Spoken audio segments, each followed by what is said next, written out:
Mundo Assombrado pelos Demônios, de Carl Sagan. Capítulo 8. Sobre a distinção entre visões verdadeiras e falsas.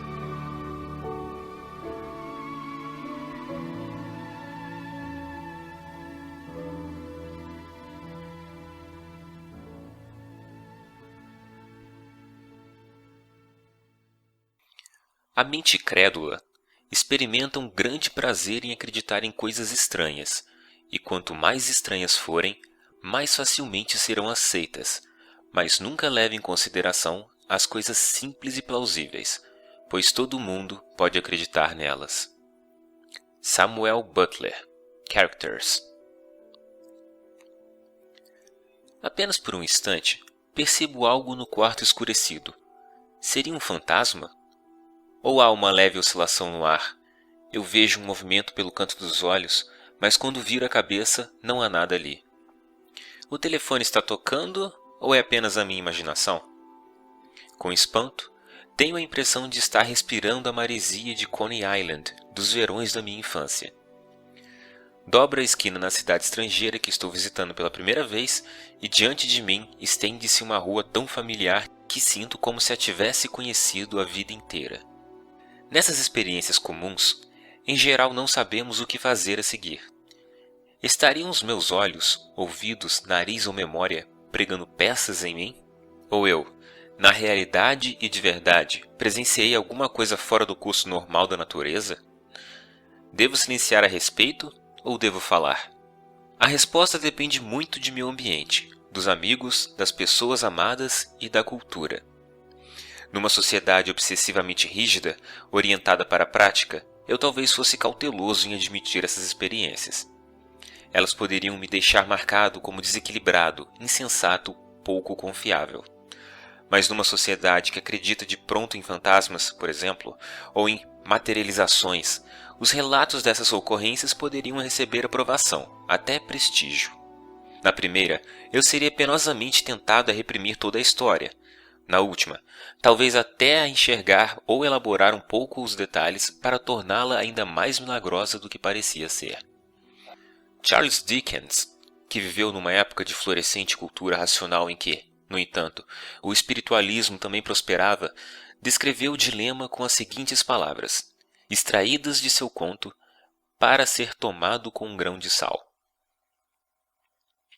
Sempre notei uma predominante falta de coragem, até entre pessoas de inteligência e cultura superiores, quanto a comunicar as suas próprias experiências psicológicas, quando estas são de natureza estranha.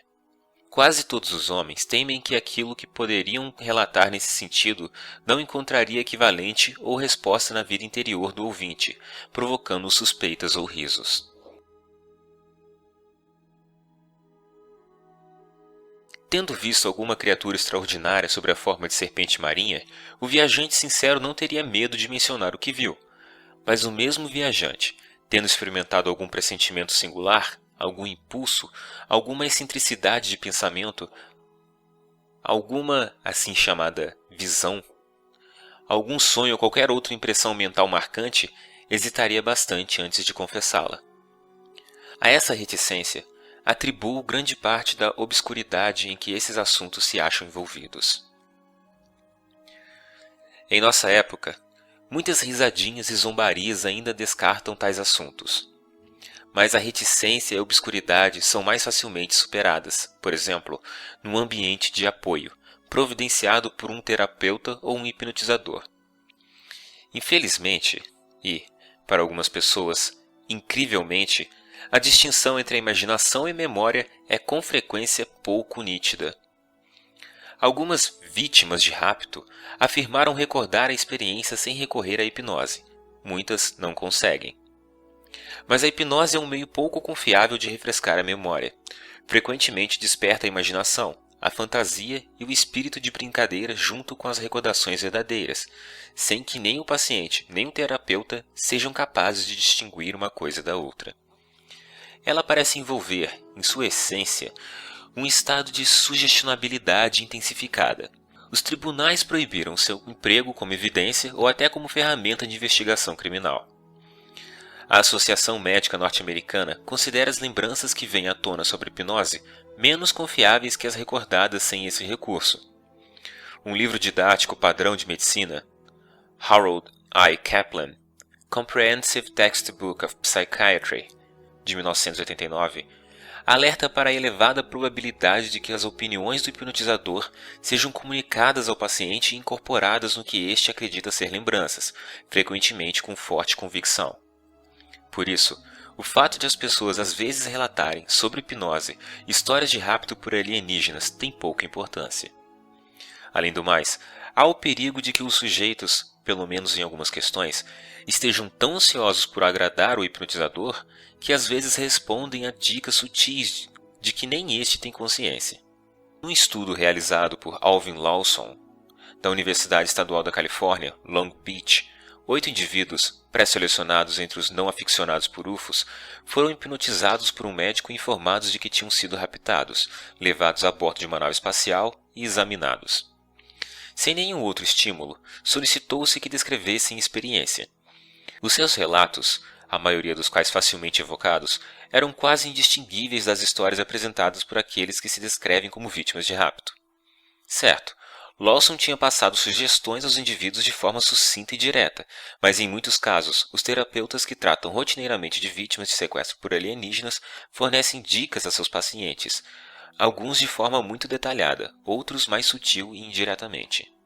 O psiquiatra George Kenway, conforme relato de Lawrence Wright, propôs certa vez a uma paciente hipnotizada altamente sugestionável que 5 horas de um certo dia haviam desaparecido de sua memória.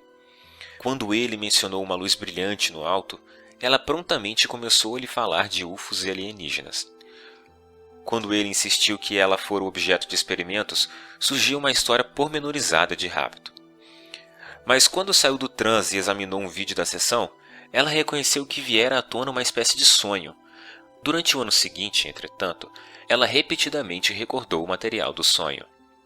A psicóloga Elizabeth Loftus, da Universidade de Washington, descobriu que indivíduos não hipnotizados podem ser facilmente levados a acreditar que viram algo que não viram. No experimento típico, os indivíduos assistem a um filme de um acidente de carro. Enquanto são questionados sobre o que viram, recebem de passagem informações falsas. Por exemplo, um sinal de parada é mencionado fortuitamente, embora não houvesse nenhum no filme. Muitos indivíduos então recordam terem visto um sinal de parada. Quando o engano é revelado, alguns prostam veementemente, enfatizando serem nítidas as suas lembranças do sinal. Quanto maior o intervalo entre o momento de ver o filme e o de receber a informação falsa, mais as pessoas permitem que suas lembranças sejam adulteradas. Loftus afirma que as lembranças de um acontecimento guardam mais semelhanças com uma história que passa por constantes revisões do que com um pacote de informações inalteradas. Há muitos outros exemplos, alguns, como por exemplo, uma lembrança espúria de se perder, quando criança, num grande centro comercial, de maior impacto emocional. Uma vez sugerida a ideia-chave, o paciente com frequência dá substância plausível aos pormenores confirmadores. Lembranças lúcidas, mas totalmente falsas, podem ser induzidas com facilidade por algumas dicas e perguntas, sobretudo no ambiente terapêutico. A memória pode ser contaminada. Lembranças falsas podem ser implantadas até em mentes que não se consideram vulneráveis e desprovidas de senso crítico.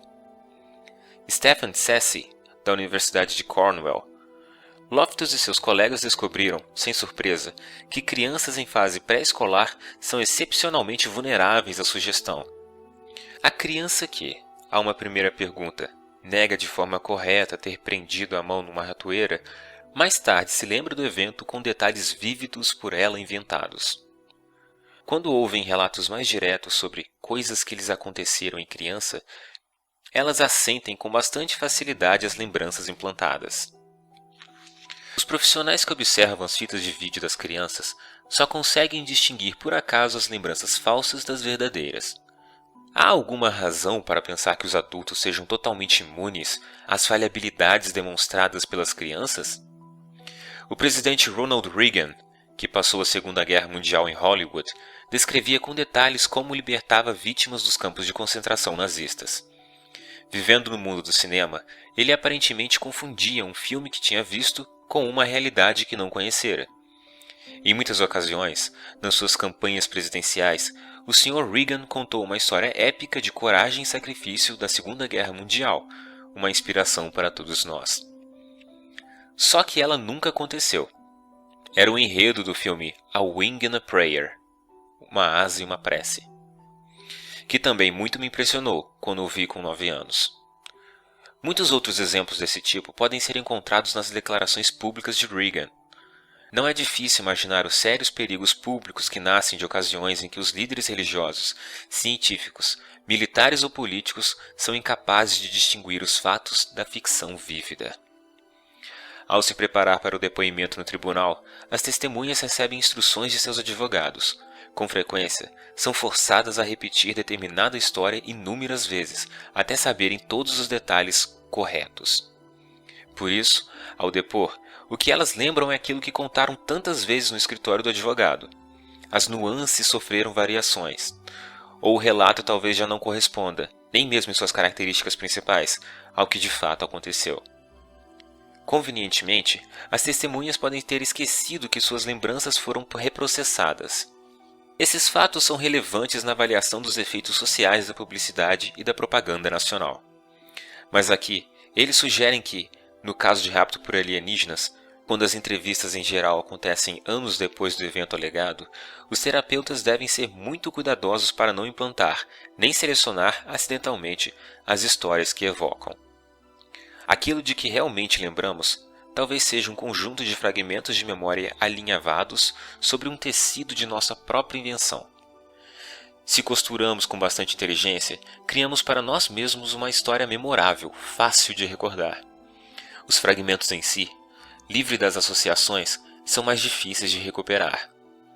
A situação é semelhante ao método da própria ciência, quando muitos dados isolados podem ser lembrados, resumidos e explicados na estrutura de uma teoria. Lembramos então muito mais facilmente a teoria do que os dados. Na ciência, as teorias estão sendo sempre reavaliadas e confrontadas com novos fatos. Se estes são seriamente discordantes, ultrapassando as margens de erro, talvez seja preciso rever a teoria. Mas, na vida cotidiana, é bastante raro sermos confrontados com novos fatos sobre acontecimentos de muito tempo atrás. As nossas lembranças quase nunca são desafiadas, podem ficar inalteradas no seu lugar, por mais imperfeitas que sejam, ou podem se tornar uma obra que passa por contínua revisão artística. Mais do que os deuses e os demônios, as aparições mais comprovadas são as dos santos, especialmente as da Virgem Maria na Europa Ocidental, desde o final da Idade Média até os tempos modernos. Embora as histórias de rapto por alienígenas tenham muito mais o sabor de aparições demoníacas e profanas, pode-se também aprofundar a compreensão do mito dos UFOs examinando as visões descritas como sagradas. Talvez as mais famosas sejam as de Joana d'Arc, na França, Santa Brígida, na Suécia, e Girolamo Savonarola, na Itália. Porém, mais apropriadas para o nosso propósito são as aparições vistas por pastores, camponeses e crianças. No mundo afligido pela incerteza e pelo horror, as pessoas desejavam contato com o divino. Um registro pormenorizado desses acontecimentos, em Castela e em Catalunha, é fornecido por William A. Christian Jr. em seu livro Apparitions in Late Medieval and Renaissance Spain.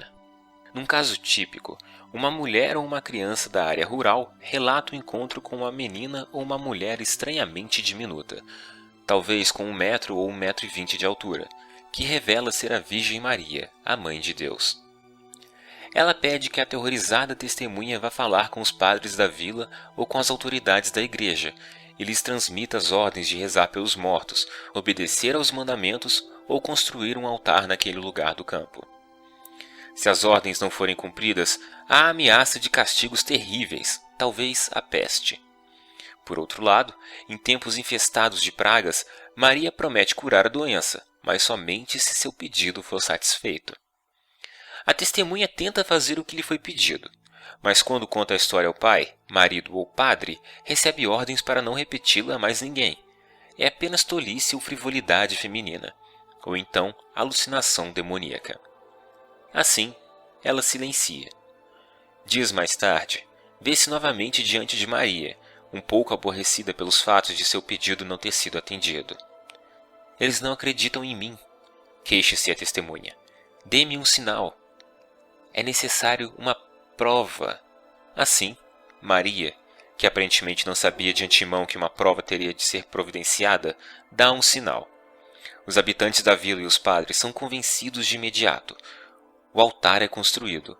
Ocorrem curas milagrosas nos arredores. Os peregrinos vêm de toda a parte. A economia da região experimenta um crescimento explosivo. A testemunha original é nomeada guardiã do altar sagrado. Na maioria dos casos que conhecemos, uma comissão de inquérito, composta de líderes cívicos e eclesiásticos, comprovou a autenticidade da aparição. Apesar do ceticismo inicial, quase exclusivamente masculino. Mas os padrões de evidência não eram em geral elevados. Num dos casos, o testemunho delirante de um menino de 8 anos, tomado 2 dias antes de ele morrer vítima da peste, foi aceito com seriedade. Algumas dessas comissões deliberaram décadas e até um século depois do evento. Em On the Distinction Between True and False Visions, um especialista no assunto, Jim Gerson, por volta de 1400, resumiu os critérios empregados para reconhecer a testemunha fidedigna de uma aparição. Um deles era a boa vontade para aceitar os conselhos da hierarquia política e religiosa. Assim, qualquer um que percebesse uma visão perturbadora para os que detinham o poder era ipso facto uma testemunha pouco confiável, e podia-se fazer com que os santos e as virgens dissessem aquilo que as autoridades queriam ouvir.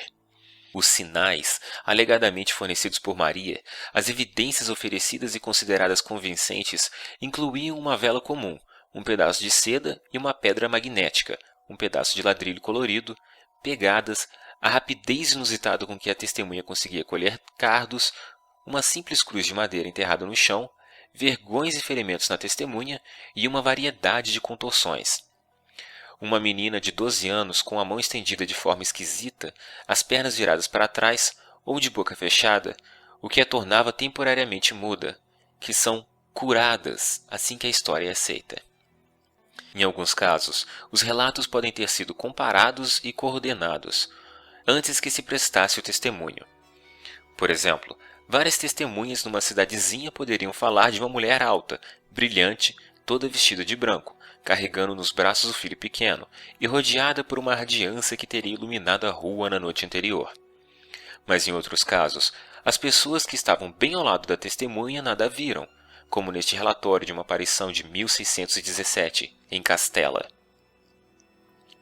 Sim, Bartolomeu, a dama que me apareceu nos últimos dias está vindo pelo prado, e ela está se ajoelhando e abraçando a cruz. Olha para ela! Olha para ela! Embora procurasse olhar com a maior atenção possível, o jovem não conseguia ver nada além de alguns passarinhos voando ao redor, acima da cruz. Os possíveis motivos para inventar e aceitar essas histórias não são difíceis de encontrar. Empregos para padres, notários, carpinteiros e mercadores e outros incentivos para a economia regional numa época de depressão. A elevação do status social da testemunha e de sua família. Novas orações oferecidas aos parentes enterrados em cemitérios mais tarde abandonados por causa da peste, da seca e da guerra. O despertar do espírito público contra os inimigos, especialmente os mouros. O aperfeiçoamento da civilidade e da obediência ao direito canônico. E a confirmação da fé dos piedosos. O fervor dos peregrinos nesses altares era impressionante. Não era incomum que raspas de pedra ou poeira do altar fossem misturados com água e tomadas como um remédio. Mas não estou sugerindo que a maioria das testemunhas tivesse criado todo esse movimento. Algo mais estava acontecendo. Quase todos os pedidos urgentes de Maria eram notáveis pelo seu caráter prosaico. Por exemplo, nesta aparição de 1483, na Catalunha.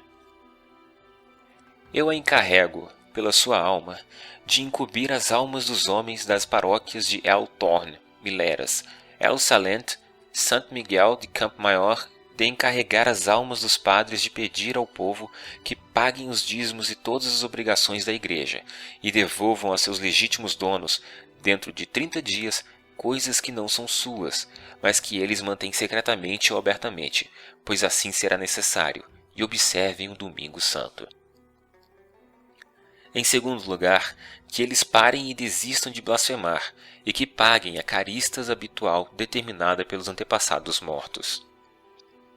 Com frequência, a aparição é vista pouco depois que a testemunha desperta. Francisca Labrava declarou em 1523 que acabara de sair da cama, sem saber se estava em plena posse de seus sentidos, embora um testemunho posterior afirmasse estar totalmente acordada. Isso foi em resposta a uma pergunta que permitia uma gradação de possibilidades. Totalmente acordada, cochilando, em transe e adormecida. Às vezes, certos detalhes estão de todo ausentes, como a aparência dos anjos acompanhantes, ou Maria é descrita como alta e baixa, mãe e filha, características que se afiguram inivocadamente como material de sonho. No diálogo sobre milagres que Cesários de Heisberg escreveu por volta de 1223, as visões clericais da Virgem Maria ocorriam em geral durante as matinas, que aconteciam no sonolento horário da meia-noite. É natural suspeitar que muitas dessas aparições, ou talvez todas, sejam uma espécie de sonho, com a pessoa acordada ou adormecida, composto de logros e de falsificações. Havia um próspero comércio de milagres inventados, pinturas e estátuas religiosas desencavadas por acaso ou comando divino. A questão foi tratada nas Siete Partidas, o Códice do Direito Civil e Canônico compilado por ordem de Alfonso, o Sábio, rei de Castela, por volta de 1248. Nele podemos ler o seguinte: alguns homens fraudulentamente descobrem ou constroem altares nos campos ou nas cidades, dizendo que há relíquias de certos santos naqueles lugares e pretextando que elas realizam milagres. Por essa razão, pessoas de muitas regiões são induzidas a se deslocar até o altar em peregrinação, para que dela se possa roubar alguma coisa. E outros, influenciados por sonhos ou fantasmas vãos que lhes aparecem, erigem altares e fingem descobri-los nas localidades acima nomeadas. Ao listar a razão para as crenças errôneas, Alfonso estabelece um contínuo que vai da seita, opinião, fantasia e sonho até a alucinação. Um tipo de fantasia chamado antoiança é definido da seguinte maneira: antoiança é algo que se detém diante dos olhos e depois desaparece, como se alguém o visse e ouvisse em transe, e por isso não tem substância. Uma bula papal de 1517 faz distinções entre visões que aparecem em sonhos ou divinamente. Sem dúvida, as autoridades seculares e eclesiásticas, mesmo em tempos de extrema credulidade, estavam alertas para as possibilidades de logro e engano. Ainda assim, na maior parte da Europa medieval, essas aparições eram saudadas calorosamente pelo clero católico romano, sobretudo porque as admoestações marianas agradavam bastante aos sacerdotes. Uns sinais patéticos de evidência, uma pedra, uma pegada, jamais alguma coisa que não pudesse ser falsificada, eram o suficiente. Mas a partir do século XV, por volta da época da Reforma Protestante, a atitude da Igreja mudou. Aqueles que afirmavam ter um canal de comunicação independente com o céu estavam passando a perna nos canais competentes da Igreja que levavam até Deus. Além disso, algumas das aparições, as de Joana d'Arc, por exemplo, tinham incômodas implicações políticas ou morais.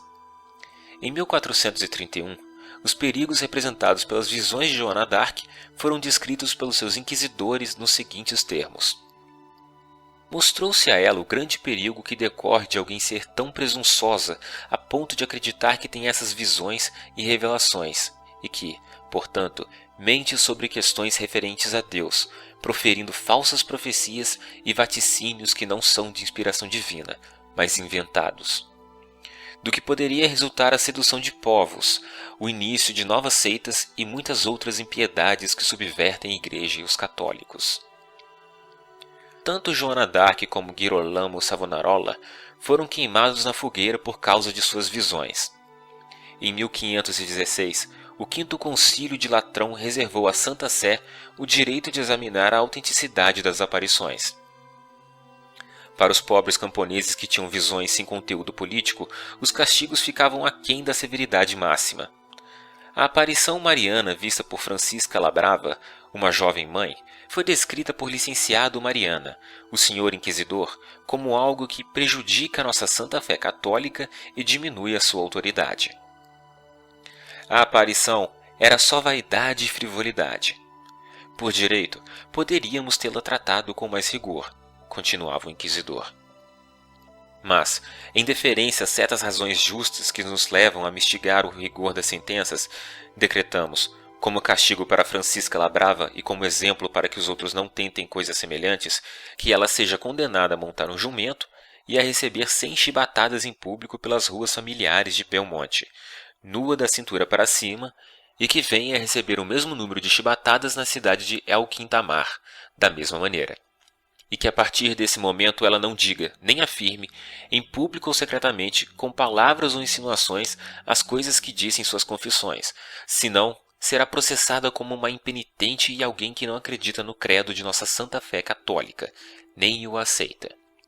Apesar dos castigos, é impressionante o número de vezes em que a testemunha se mantinha firme e, ignorando o encorajamento oferecido para que confessasse estar mentindo, sonhando ou confusa, insistia em ter realmente visto a aparição.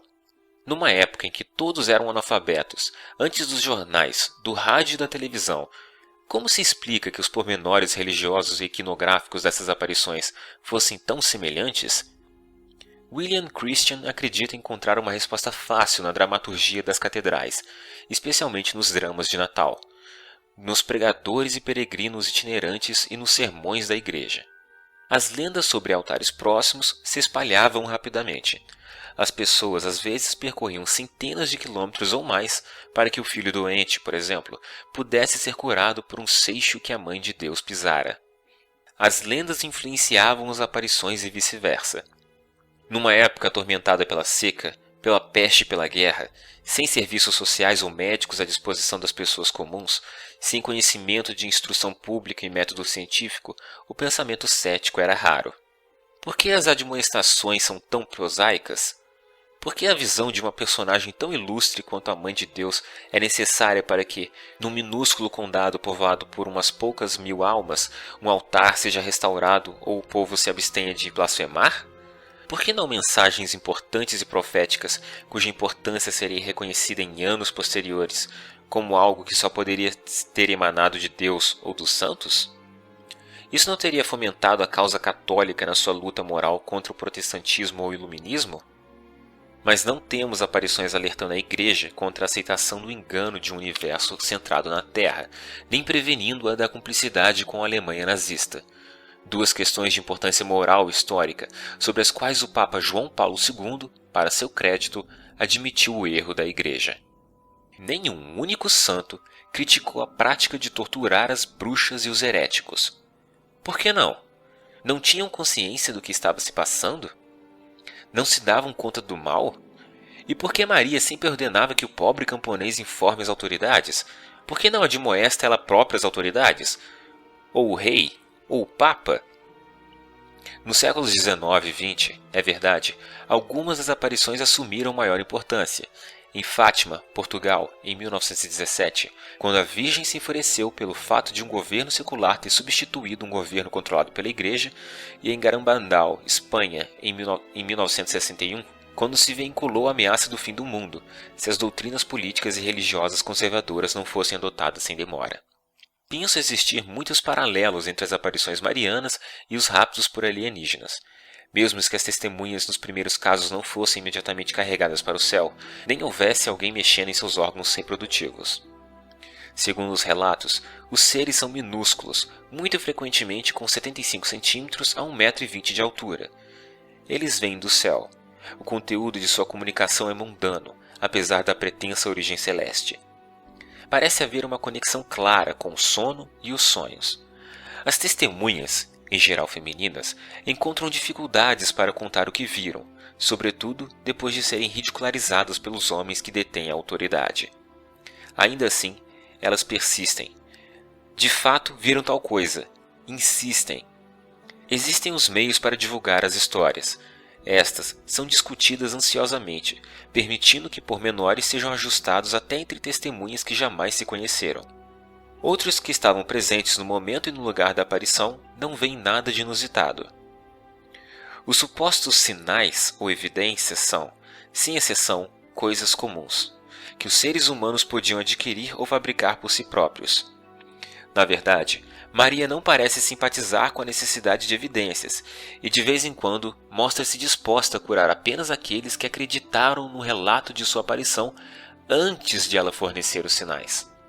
E embora não haja terapeutas propriamente ditos, a sociedade está permeada por uma rede de párocos influentes e seus superiores hierárquicos, que têm um interesse pessoal na realidade das visões. Em nossa época, ainda há aparições de Maria e outros anjos, como também de Jesus, como foi sintetizado por G. Scott Sparrow, psicoterapeuta e hipnotizador, em I Am With You Always, True Stories of Encounters with Jesus. São apresentados relatos em primeira mão desses encontros, alguns comovedores, outros banais. Estranhamente, a maioria são simples sonhos, reconhecidos como tais, e afirma-se que as assim chamadas visões só diferem dos sonhos porque nós as experimentamos enquanto estamos acordados. Mas, para Sparrow, considerar algo apenas um sonho não compromete sua realidade externa. Ele acredita que qualquer ser ou acontecimento de um sonho existem realmente no mundo exterior. Ele nega que os sonhos sejam puramente subjetivos. A evidência não tem nada a ver com isso. Se alguém sonhou com alguma coisa, se sentiu prazer, se o sonho despertou admiração, ora, então ele realmente aconteceu. Não há nenhum osso cético no corpo de Sparrow. Quando Jesus aconselha uma mulher que vive um casamento conflituoso e intolerável a expulsar o vagabundo de casa, Sparrow admite que isso cria problemas para os defensores de uma posição coerente com as Escrituras. Nesse caso, em última análise, talvez fosse possível afirmar que virtualmente toda a suposta orientação é gerada a partir de dentro. E se alguém relatasse um sonho em que Jesus aconselhasse, vamos dizer, o aborto ou vingança, e se em algum lugar e de algum modo vamos ter de traçar a linha divisória e concluir que alguns sonhos são inventados pelo sonhador, por que não todos? Por que as pessoas inventariam as histórias de rapto? E, nesse aspecto, por que apareceriam em programas de auditório na TV que se dedicam a humilhar sexualmente os convidados? A atual coqueluche na terra devastada do vídeo na América do Norte? Descobrir que somos vítimas de rapto por alienígenas é pelo menos uma quebra na rotina da vida cotidiana. Ganhamos a atenção dos colegas, dos terapeutas, talvez até da mídia. Há um senso de descoberta, animação, terror. De que mais vamos nos lembrar? Começamos a acreditar que podemos ser o arauto ou até um instrumento de eventos solenes que ora avançam em nossa direção. E não queremos desapontar o nosso terapeuta. Ansiamos pela sua aprovação. Acho que é bem possível haver recompensas psíquicas para quem se torna vítima de rapto. Para efeito de comparação, consideremos os casos de adulteração de produtos, que quase não provocam o sentimento de deslumbramento que envolve os UFOs e os raptos por alienígenas. Alguém diz ter encontrado uma seringa hipodérmica na lata de um refrigerante popular. É compreensível que isso incomode. O fato é noticiado nos jornais e especialmente nos noticiários da televisão. Logo, há uma avalanche, uma virtual epidemia de notícias semelhantes por todo o país. Mas é muito difícil entender como uma seringa hipodérmica pôde entrar na lata dentro da fábrica, e em nenhum dos casos há testemunhas que presenciaram a lata intacta ser aberta e a descoberta da seringa em seu interior. Lentamente, cresce a evidência de que é um crime de macagueação. As pessoas estão apenas fingindo que descobrem seringas em latas de refrigerantes. Por que alguém faria uma coisa dessas? Que motivos podia ter? Alguns psiquiatras afirmam que os motivos fundamentais são a ganância. Elas vão processar o fabricante por perdas e danos, a necessidade de atenção e o desejo de serem retratados como vítimas. Note-se que não há terapeutas apregoando a realidade de agulhas em latas, nem pressionando seus pacientes, sutil ou abertamente, a divulgar a notícia. É também verdade que se impõem graves sanções a quem adultera produtos, e até mesmo a quem alega falsamente que eles foram adulterados.